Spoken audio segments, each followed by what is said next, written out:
Alhamdulillah, wassalatu wassalamu ala rasulillah wa ala alihi wa ashabihi wa man tabi'ahum bi ihsanin ila yaumiddin. Ya ayyuhalladzina amanu ittaqullaha haqqa tuqatih wa la tamutunna illa wa antum muslimun. Ya ayyuhalladzina amanu ittaqullaha wal tanzur nafsum ma qaddamat lighadin wattaqullaha innallaha khabirun bima ta'malun. Wa qala Rasulullah sallallahu alaihi wasallam, la taqumus sa'atu hatta yataqarrabaz zaman. Al haditsu au kama qala. Alhamdulillah, jamaah salat maghrib yang dirahmati Allah Subhanahu wa taala, kita panjatkan syukur kehadirat Allah taala. Apapun yang sedang kita jalani, yang sedang kita terima, baik atau buruk, itu hanyalah sebuah kepatutan dalam perjalanan hidup. Karena Allah Subhanahu wa taala menetapkan wa nabluukum bisyarri wal khairi fitnah. Baik dan buruk itu adalah sebuah cobaan dalam hidup ini. Wa ilaina turja'un, dan kelak kita akan kembali kepada Allah taala dalam kondisi yang hidup. Wa kuntum amwatan fa ahyaakum thumma yumitukum thumma yuhyikum thumma ilaihi turja'un. Jadi posisi kita kembali kepada Allah taala kelak adalah posisi dalam keadaan hidup. Hidup yang sebenarnya tinggal kita pilih, hidup yang penuh dengan kenikmatan atau hidup yang hidup tidak, mati pun tidak. La yamutu fiha wa la yahya. Itulah yang kemudian menjadikan kita tetap tenang apapun kondisi dan keadaan yang ada. Sedang menerima ujian cobaan yang berat, kita tetap tenang, karena ujian dan cobaan yang berat itu akan menjadikan kita naik derajat, akan menjadikan dosa dan kesalahan kita diampuni. Andaikan kita dimudahkan dalam segala sesuatunya, sama sekali tidak menemukan kesulitan, kita pun semakin semangat bahwa sesungguhnya Allah memudahkan kita, Allah memberikan kesempatan yang luar biasa untuk kita. Itulah yang kemudian saat ini sangat tepat untuk kita terapkan dalam hidup. Apakah saat ini saya jenengan sedang dalam keadaan banyak persoalan, atau saat ini sedang menghadapi kondisi yang juga tidak tentu dan kapan berakhirnya juga kita tidak ngerti. Berikut juga kita juga nggak paham seperti apa hidup yang ada di masa depan ini. Inilah yang kemudian bahasa kita la haula wala quwwata illa billah. Hidup ini nyandar kepada Allah taala, jalan saja. Kita tidak perlu membanding, tidak perlu mengandai, lewati saja. Kita diciptakan oleh Allah taala pertama itu di surga, maka cita-cita kita bagaimana sekarang ini sibuk untuk menyongsong kehidupan yang ada di surga. Karena ayatnya sudah jelas bahwa surga itu menjadi kabar gembira. Satu ayat menyebut wa basyiril ladzina amanu wa amilus solihati anna lahum. Di ayat yang lain wa absyiru bil jannati allati kuntum tu'adun. Ini kabar gembira Nanti kan hari ini orang yang diwafatkan oleh Allah Subhanahu wa taala dalam kena wabah, gembira. Gembira harusnya dia. Karena mendapatkan. Makanya kadang-kadang dunia itu sepertinya terbalik. Pada saat manusia lahir, yang di sekelilingnya menangis apa tertawa? Tertawa. Yang dilahirkan menangis. Pada saat ada yang meninggal, yang di sekitarnya nangis. Padahal dia sedang diberikan oleh Allah kenikmatan. Dia sedang, ya sudah itu. Inilah yang kita rebut, yang kita kejar, siapapun kita. Nah, oleh karena itu Nabi Shallallahu Alaihi Wasallam, kita lanjutkan di hadis nomor 6 ini, bahwa dari sahabat Abu Abdullah Nu'man ibn Bashir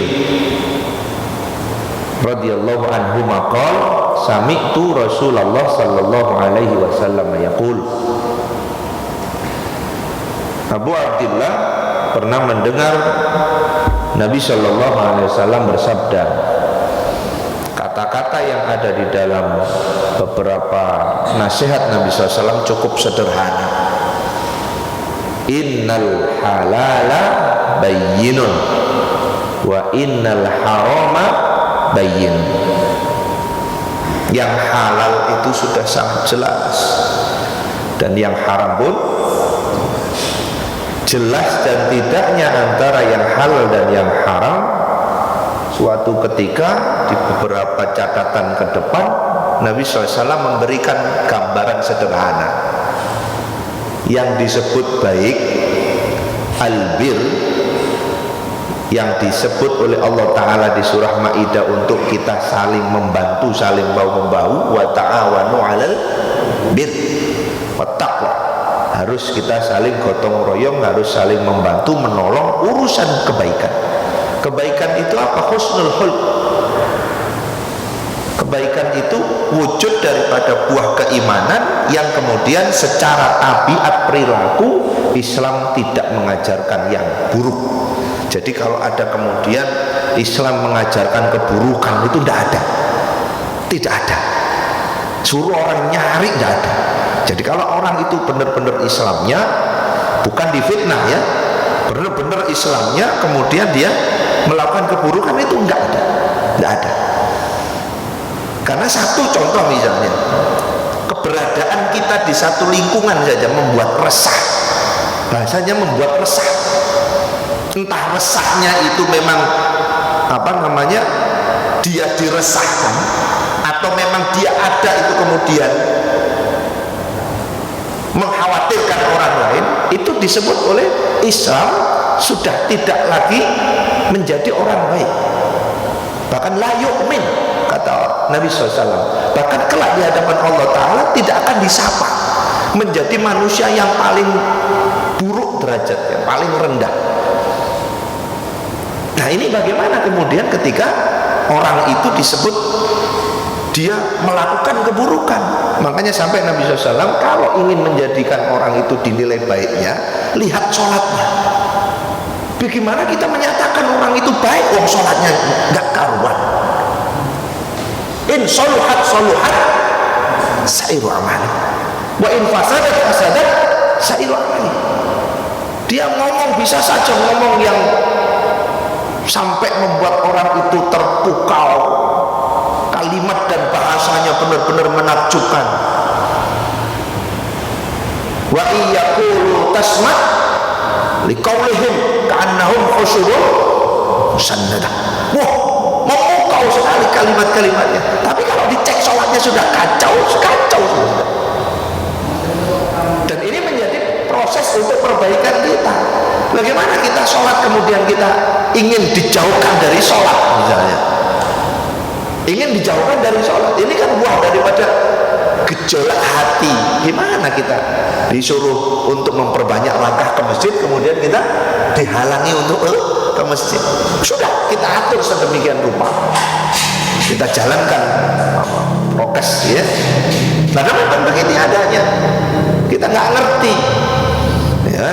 Kita nggak ngerti, wong sehat saja dibilang sakit, OTG itu Pak. orang tanpa sehat apa sakit? Loh, orang tanpa gejala itu sehat apa sakit? Sehat ya. Suruh keluar apa tutup di rumah?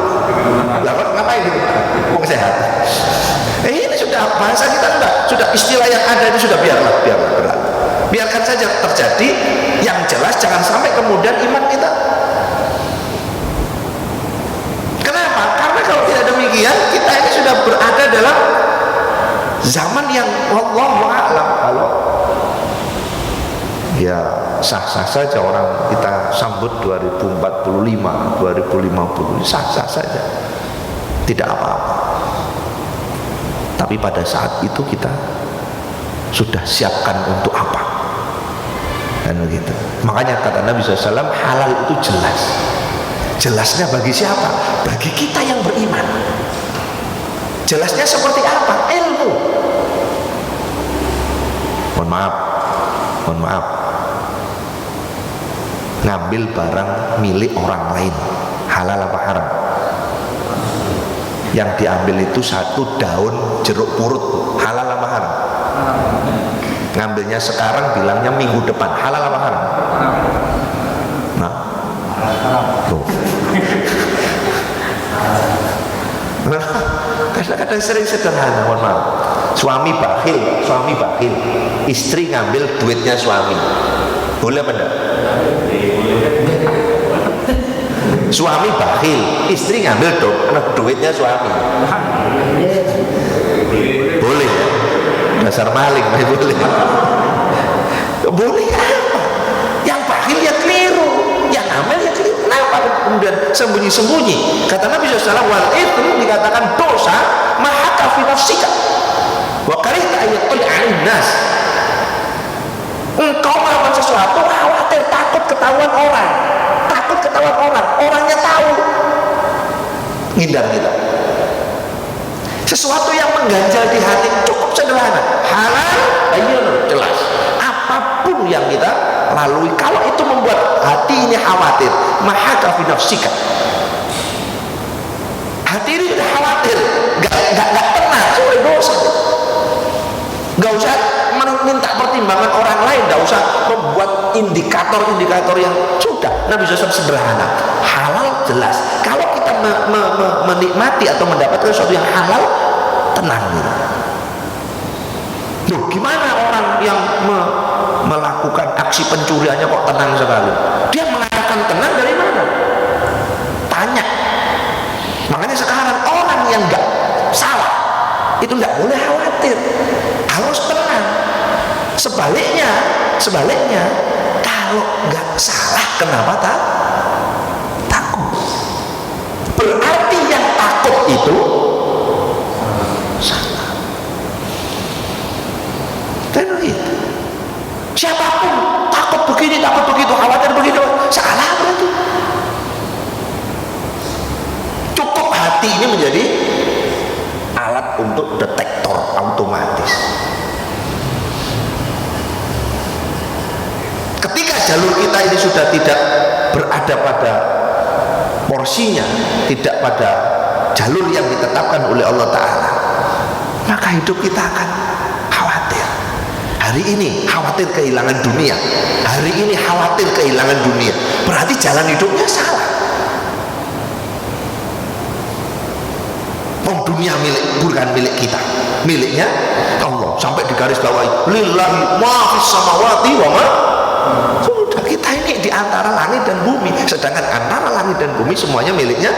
Makanya kalau ada sesuatu innalil, itu bukan kalimat untuk ucapan ketika ada orang meninggal saja, betul iya, tapi itu asobatul musibah qalina, iya ketika dapat musibah, tapi itu adalah bukti kalimat iman bahwa kita tidak ikut punya. Maka inilah yang kemudian bahasa bayyinun itu harus senantiasa kita jaga. Wal haramu bayyinun. Sekarang haram halal diacak sudah.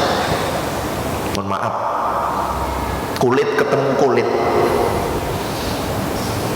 kulit laki-laki ketemu kulit perempuan yang tidak diikat dalam kaitan nasab dan pernikahan, halal apa haram? Kalau ada ibu-ibu jatuh kecelakaan bersimbah darah, bapak-bapak keluar dari masjid ditolong apa dibiarkan? Nah, tolongnya megang mananya?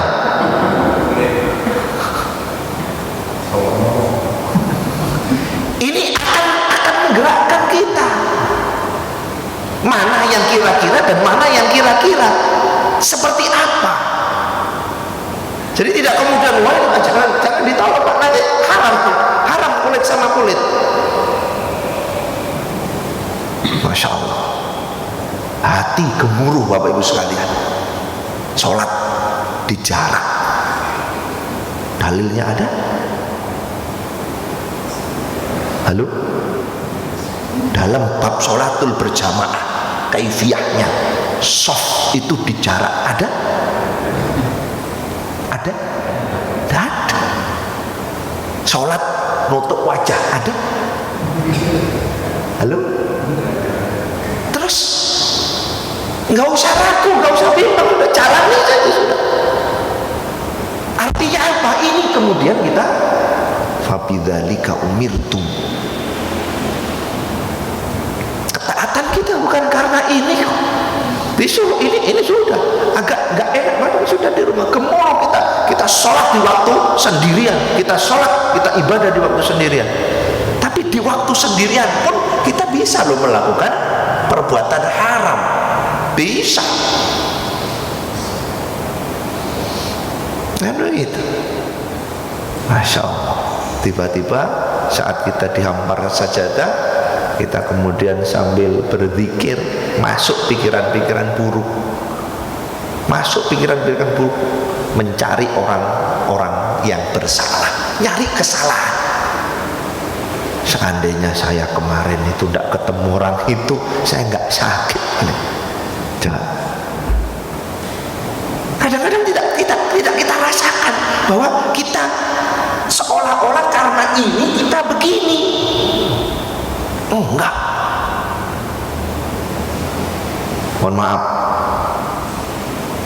Yang meninggal apa karena corona? Iya. Ada yang meninggal tidak karena corona? Banyak. Yang di pesawat kemarin bebas corona apa kena corona? Tesnya negatif apa positif? Masya Allah. Kadang-kadang hati ini yang kemudian kita bongkar. Tiap hari jaga stamina, tiap bulan ahli gizi konsultasi, kemudian berat badan, semua diatur, istirahat jamnya, makanannya. Keluar dari gang ketabrak becak, sakit apa sehat? Sakit apa sehat? Masya Allah, sehat ya. Ketabrak becak. Ini yang kadang-kadang ma'asoba min musibatin illa biiznillah. Izin Allah, kehendak Allah menghendaki, maka kita harus ridho. Makanya di sini kemudian Allah mengharamkan sesuatu, tujuannya apa? Supaya ini benar-benar yang halal apa? Thayyibat itu yang dihalalkan. Al-khaba'is itu yang diharamkan. Supaya apa? Supaya tumbuh dalam tubuh dan diri kita ini sesuatu yang baik-baik. Sampai kata Nabi SAW, lanjutnya hadis ini sangat terkenal, wa bainahuma umurun mustabihat la ya'lamuhunna katsirun minan nas. Antara yang halal, yang haram, inilah yang harus segera antisipasi, segera dipahami, dicermati, karena tidak banyak orang mengerti. Itulah yang disebut perkara-perkara yang kadang-kadang tidak jelas, yang syubhat. Tapi bahasa syubhat itu adalah sesuatu yang hampir kemudian menggiring kepada yang haram. Non maaf, terkadang kita menganggap sholat itu dilaksanakan di dalam waktunya, karena dalam bab sholat ada mawaqitus sholat, bab waktu-waktu sholat. Sholat zuhur adalah pada saat matahari tergelincir bergeser dari arah tegak lurus sampai asar waktu tiba.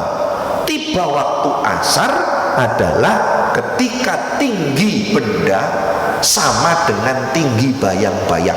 Makanya dulu setiap masjid itu ada apa? Marmer yang tengahnya apa itu, jam apa itu? Itu mesti ada.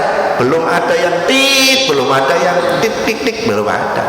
Itu mesti dilihat. Oh, sudah ada bayang-bayang. Sudah masuk. Oh, kira-kira tinggi benda sama tinggi bayang. Oh, sudah masuk asar. Sekarang asar jam berapa?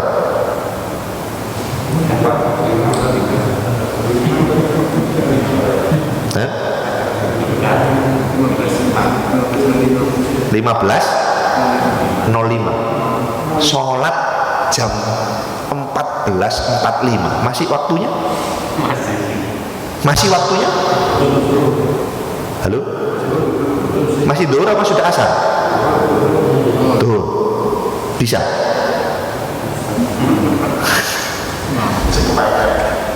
Nah itu kan itu. Oh, bisa. Kita katakan bisa. Coba kemudian kita jadikan kebiasaan. 2:30 baru sholat Makanya as-sholatu ala waktiha itu kan masih waktunya. Betul, itu betul. Sehingga pada saat sholat pelaksanaan waktu itu ada qobliyah, ada ba'diyah, yang ada ba'diyahnya. Tapi kalau kemudian sudah di luar waktu, maka qobliyah ba'diyahnya sudah hilang. Subuh mulai jam 4 lebih ya. Berakhirnya subuh pada saat proses matahari. Nah, kalau kemudian subuh ini katakanlah kita lakukan sholat menjelang matahari terbit, ini yang kemudian bahasanya benar, masih waktunya. Khawatir ini nanti kalau sudah jadi kebiasaan. Assalamualaikum warahmatullahi, assalamualaikum warahmatullahi, kumandang adzan, Allahu Akbar, Allahu Akbar, alhamdulillah, pas sholat asar selesai, masuk adzan pas gitu ya. Kok pas ini ya? Alhamdulillah pas. Inilah kadang-kadang kita nggak rasa bahwa itu nanti akan nyerempet kepada pelanggaran. Mohon maaf, bapak-bapak, kira-kira mandang lama itu mandang istrinya apa istrinya orang? Hah? Istri orang mana? Masya Allah. Kenapa? Oh, mau melihat tok masuk gak oleh. Oleh. Tapi bahasa ini yang kemudian apakah nggak masuk ini nanti bisikan setan. Makanya ibu-ibu kalau di luar ya biasa saja, baru kalau yang di dalam. Nah, ibu-ibu itu kalau mau tidur berhias dulu Pak ya. Nah, jadi bedaan dulu, make up dulu begitu, atau digosok semua? Bu, ini perlu didengarkan. Oh, polos ya, Masya Allah Bu, ini protes keras Bu. Ibu-ibu kalau mau tidur itu polos. Kira-kira minyaknya itu yang begini atau yang begini? Kalau minyaknya yang begini, ya. Tapi orang ini, ini hati-hati. Kita mengatakan, oh itu dilarang, harusnya begitu. Tapi kadang-kadang orang menerima, wah, masa begitu loh? Ini pintunya ini. Makanan juga begitu. Hati-hati, jangan kemudian sekarang bos pokoknya ada label halal. Iya, label itu bisa dipasang. Tapi kok kita ini kemudian ragu, makan tapi nafsika sudah. SAW, tinggalkan ma yaribuk ila ma la yaribuk, yang tidak mengganjal meragukan di hati itu yang ambil. Tapi kalau ragu-ragu sudah. Makanya satu saat sampai kemudian detail sekali, supaya sembelihan ini tidak haram, pastikan sembelihannya benar, pastikan mati dulu baru dipotong-potong. Jangan masih hidup kemudian dipotong-potong. Kata Nabi SAW, bagian tubuh binatang sembelihan yang dipotong atau yang terpotong sebelum dia mati menjadi bangkai. Sampai seperti itu. Mohon maaf, akadnya buwuh itu apa? Buwuh, tahu buwuh ya? Apa? Undangan, ada buwuh ya? Itu akadnya apa? Sedekah. Kok ditagih? Kok dicatat? Ini yang kemudian kita mencoba. Ini akadnya apa? Kalau nyumbang saja, kalau sedekah bantu saja, kasih yang banyak tanpa nama, tulis hamba Allah, tapi jangan sak nomor telepon, sak nomor rumahnya, sama saja hamba Allah, ngasih banyak, supaya apa? Orang yang menerima yang kita bantu, dia akan berdoa, ya Allah, kami tidak tahu siapa yang memberikan ini, kami tidak bisa mengembalikan, kami hanya minta kepada Engkau, kami berdoa, kembalikan dengan pahala yang berlipat ganda. Biasanya yang ditulis nama dan yang tidak ditulis nama. Yang tidak ditulis nama itu yang kecil apa yang besar? Yang pakai kartu nama yang kecil apa yang besar? Kenapa? Nah ini kadang-kadang begitu, menjadi umum sudah. Iya, makanya saudara kalau ingin bantu saja, dimulai dari jamaah ini. Nanti kalau ada punya hajat kita bawa kosong sudah. Berani? Itu kosong isinya. Kosong isinya. Sudah tanpa nama sudah. Kasih berapa saja tanpa nama. Jadi yang nerima itu sudah, oh ini jamaah masjid ini. Ini jamaah masjid. Jadi mengembalikannya nanti kalau saya dapat rezeki banyak, pas bawa ke jamaah masjid, saya akan nuning. Saya tidak akan kasih nama, tapi saya bantu dengan sejumlah yang banyak. Masya Allah. Wa ta'awanu 'alal birr. Kadang-kadang kita nggak kerasa sesuatu yang subhat itu ada. Oh ini subhat, ini subhat, ini subhat. Sebentar, bagaimana dengan hati? Kadang-kadang mohon maaf, kita kata Nabi SAW, jangan menahan hajat ketika sholat. Jangan menahan hajat ketika sholat. Ada lagi, jangan menahan kantuk ketika sholat. Mohon maaf, sudah tahiyat akhir, mohon maaf, pengen buang angin, ditahan apa diteruskan? Eman namanya? Eman yang ditahan apa eman sholatnya? Gitu. Ini kan kadang-kadang ini yang masuk mina bani adam majrad dam, masuk melalui peredaran darah. Ya, pemikiran dalam sholat itu. Saya tadi buang angin apa enggak? Saya tadi buang angin apa enggak? Dibikin ragu-ragu, pikir terus. Apalagi kemudian nahan, sudah kelihatan nahan. Ya, habis mau tasahud akhir, pengen buang angin. Gejolak di hati. Kira-kira ngeman sholatnya apa ngeman anginnya? Kalau saya buang angin, nanti ngulang lagi, nanti pahala jamaahnya kata siapa hilang? Kata siapa hilang? Padahal perintahnya Nabi itu. Pada saat mulai terdengar waktu masuk sholat tiba, ngantuk datang. Yang didulukan sholat apa tidur? Tidur. Itu perintah Nabi SAW. Tidur sejenak untuk menghilangkan rasa kantuk. Jangan sholat sambil. Kadang-kadang saya jenengan merasakan ngantuk itu enak ketika sholat Jumat. Betul ya? Betul ya? Apakah itu waktu lelah? Waktu capek-capeknya?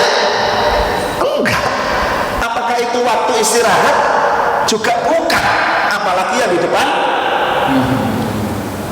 Masya Allah. Awalnya begitu. Dapat setengah jam. Berat. Ini yang kadang-kadang kita sudah jelas, ayat-ayatnya sudah jelas. Pada saat khotib naik mimbar, nah begitu, para malaikat yang menjaga pintu masuk itu menutup daftar hadir apa masih mencatat? Dalam rangka apa malaikat menutup?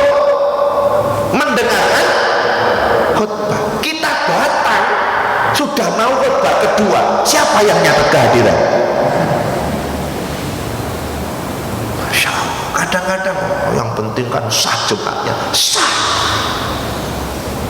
Tapi bagaimana dalam buku catatan amal perbuatan kita? Memalingkan wajah, memalingkan perhatian saja, faqat lahu, Jumatnya dikatakan sia-sia. Makanya perlu istimak dan insaf. Istimak itu asal dengar. Kita di luar sana asal dengar ceramah atau khutbahnya cukup, tapi tidak butuh hanya sekedar istimak, tapi insaf, perhatian khusus. Nah inilah yang kemudian tidak banyak manusia itu menyadarinya. Famanittaqa asyubhati faqad istabra alidinihi wa irdihi. Siapa yang kemudian menjaga diri dari yang mengkhawatirkan cenderung kepada yang haram ini, maka dia akan menjaga din, menjaga agama dan air, dan menjaga kehormatannya. Kehormatan kita itu berada dalam kehalalan.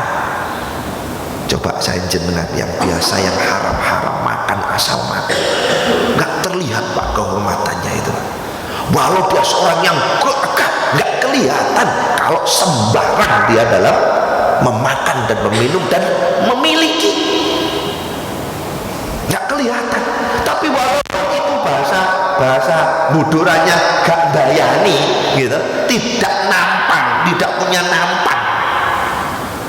Tapi kalau dia benar-benar menjaga, Masya Allah, suatu ketika perlu kita ungkap dan sejarah itu kita pelajari. Jenderal Sudirman itu gemuk apa kurus? Gemuk apa kurus? Gagah apa kurus? Gak dayani. Sampai Belanda mau nangkep gak jadi lah. Gara-gara ini kok jenderal, gak mungkin. Apalagi pakai baju santri, nggak mungkin. Mau ditangkap nggak jadi. Kisahnya kurang lebih hampir sama dengan Nabi Isa alaihissalam, yang akhirnya yang ditangkap dibunuh itu adalah Yudas. Bahasanya kan begitu kisah ceritanya. Tapi kemudian menjaga sekali. Nah ini yang kadang-kadang anak-anak sekarang tahu gambarnya toh, tapi kira-kira amaliyahnya seperti apa? Diasingkan sampai tidak ketemu keluarganya, kemudian hari-harinya sakit pun ikut bergerak, sakit pun itu bergerak. Masya Allah. Itu yang kadang-kadang saya penjenengan tidak usah jauh-jauh yang bau mulut dulu, zaman para sahabat yang terdekat saja. Itu ternyata kehormatan seseorang itu ada pada yang halal, bukan yang haram. Contoh, ada mangga jatuh di jalan, halal apa haram? Halal. Andaikan anak-anak dapat itu kira-kira dibuatkan bumbunya atau disidang dulu. Itu dulu Masya Allah ilmu orang itu sederhana tapi mendalam. Ada anak pulang sekolah bawa mangga, itu disidang benar sama para orang tua, bahkan tidak lepas dari cambuk diambilkan penjalin. Ini ngendi? Oleh menjopok nek iso. Mboten kula nemu ndek napa nisa. Sampai begitu. Nemu teng nisa. Ndukur ana wite apa gak? Sampai begitu. Nek ana wite, bali kok ndek ngene. Golek ana wong njaluk rido. Ngoten. Sidangnya itu kenapa? Mak bapak mbah buyut gak tau ngajari kowe mangan barang sing gak jelas. Sampai begitu. Mending kita kelaparan daripada kemudian makan milik orang lain yang belum jelas bakal. Jadi suatu saat besok lagi ada mangga jatuh, timbangannya diseneni bapak ambil emas gak usah dijoko. Bahasa begitu. Terjaga.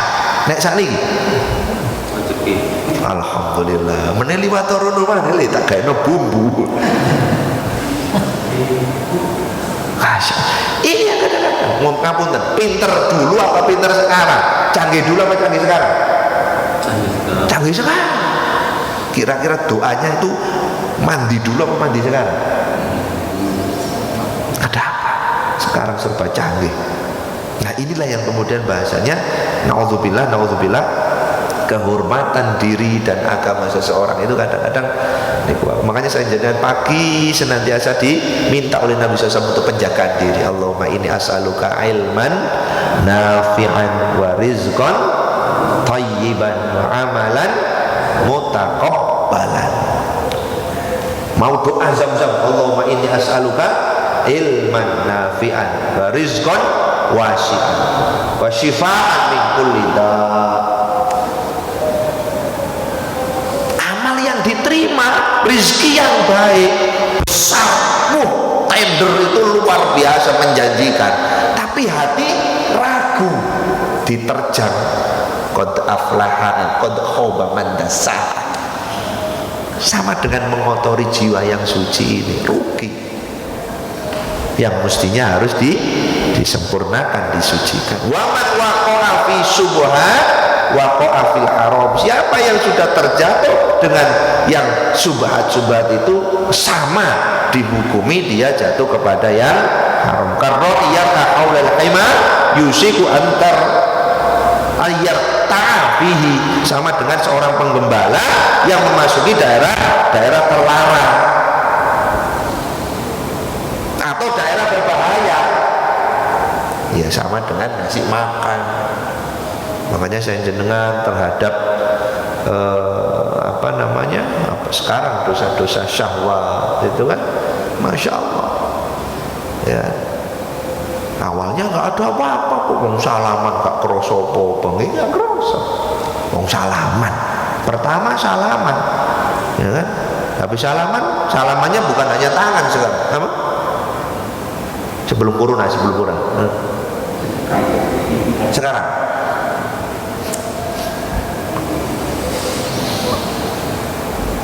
saya nggak ngapa-ngapain kok, saya dalam ruang satu kantor nggak ngapa-ngapain. Hati-hati, kata Nabi SAW, la yahluwanna rajulun bimra'atin wahidin. Berduaan bu, hati-hati. Pak Ustadz, saya mau konsultasi, tapi mohon maaf, mohon izin, konsultasinya 4 mata. Kira-kira gimana? Oh iya bu, tunggu sebentar, tak ambilkan kodok. Tahu kodok ya? Nah, biar ibu 4 mata sama. Ini gimana? Konsultasi iya, tapi jangan 4 mata. Nanti awal. Berapa banyak naudzubillah sekali bernabiullah Yusuf alaihissalam, gitu, dalam satu ruangan. Bunyinya ayatnya apa? Idhamma bihi wa hamma biha. Naudzubillah. Itu yang kadang-kadang sekarang, apalagi dengan media ini, telepon tidak hanya dengar suaranya tapi melihat. Halo, mau sampean kok tambah? Masya Allah. Menggembala ke daerah larangan, awas ini daerah berbahaya, banyak dilintasi binatang buas. Bawa ini binatang-binatang gembalaan, Inilah yang kemudian bahasa bahasa kehormatan kita harus kita jaga. Sudah, biar tidak apa-apa, tidak terkenal, tidak diakui orang, tidak apa-apa. Kita melakukan sesuatu, andaikan kita jaga, kita rahasiakan, tidak apa-apa. Tapi kalau memang pengen percepatan, tunjukkan ke orang untuk ngajak ke orang, gak usah maksa. Orang yang mau, alhamdulillah, ada tambahan kebaikan. Man dallala khair walau mithlu ajri fa'ilih. Ada tambahan kebaikan, alhamdulillah. Gak ada yang mau, gak apa-apa. Kadang-kadang kita tipis sekali. Makanya sampai kata Nabi SAW, bagaikan seperti semut hitam berjalan di lantai hitam di kegelapan yang ada di hati. Karena siapa kita? Karena siapa kita? Inilah yang kemudian nanti kalau mengarah kepada ini, masya Allah. Ala fa inna likulli malikin hima, ala wa inna himallahi maharimuhu, ala wa innal fil jasadi mudghah in salahat salahat jasadu kullu wa in fasadat fasadat jasadu kullu, ala wahiyal qalb. Sesungguhnya seorang raja itu punya wilayah kekuasaan, ada larangan-larangannya, sama dengan Allah Ta'ala. Oleh karena itu tentukan semua itu ada dalam hati, ada dalam hati. Kalau hati ini benar, lurus, insya Allah lisan, pandangan, pendengaran, kaki, tangan pun juga lurus. Tapi kalau kemudian hati ini buruk, mohon maaf, mengucapkan kata-kata buruk itu pasti terjadi. Kalimat-kalimat bohong itu pasti biasa. Makanya saya jenengan, kalau hati ini baik, ngucap dusta itu susah, kata-kata kotor itu susah. Gimana Allah menciptakan lisan ini berfungsi dengan baik, kemudian terucap kata-kata kotor? Mohon maaf. Walaupun dalam proses percontohan, nyontohkan dalam pemaparan materi, Pak, kita ini tidak boleh meso yang tidak boleh itu contohnya begini, gitu. Nggak bisa. Dia ngasih contoh, tapi jangan terucap. Bapak Ibu sekalian, Allah melarang kita dosa berzina. Zina yang dilarang itu begini ya, tak kasih contoh ya. Itu kira-kira melakukan apa enggak? Melakukan, tidak bisa. Susah hati ini memerintah, menginstruksikan seluruh anggota tubuh ini untuk berbuat yang tidak Allah ridhoi. Inilah sekali lagi, mari biar semua kondisi keadaan ini berlalu atas kehendak Allah Subhanahu wa Ta'ala. Jangan asal, jangan gegabah. Hati biarkan penuh dengan iman, dan kita minta selalu kepada Allah, Allahumma inni as'aluka huda wa tuqa wal afafa wal ghina. Terus kita minta kepada Allah supaya hati ini benar-benar dipenuhi iman dan takwa, dan seluruh tubuh ini digerakkan oleh Allah dengan petunjuknya. Mudah-mudahan Allah Subhanahu wa Ta'ala senantiasa melindungi kita dari berbagai keburukan dan mara bahaya. Mudah-mudahan Allah kuatkan iman kita, Allah teguhkan hati kita, agar supaya kita tetap sabar dan ridho atas musibah apapun yang sedang kita hadapi ini. Mudah-mudahan kita tetap istiqomah dalam beramal soleh, dan mudah-mudahan Allah akhirkan hidup kita kelak dalam akhir hidup yang mulia, husnul khatimah, dan akan dikumpulkan bersama di dalam surga Allah Subhanahu wa Ta'ala. Terima kasih atas perhatian, mohon maaf atas segala yang kurang. Subhanakallahumma wa bihamdika asyhadu an la ilaha illa anta astaghfiruka wa atubu ilaik. Alhamdulillahirabbil alamin. Wassalamualaikum warahmatullahi wabarakatuh.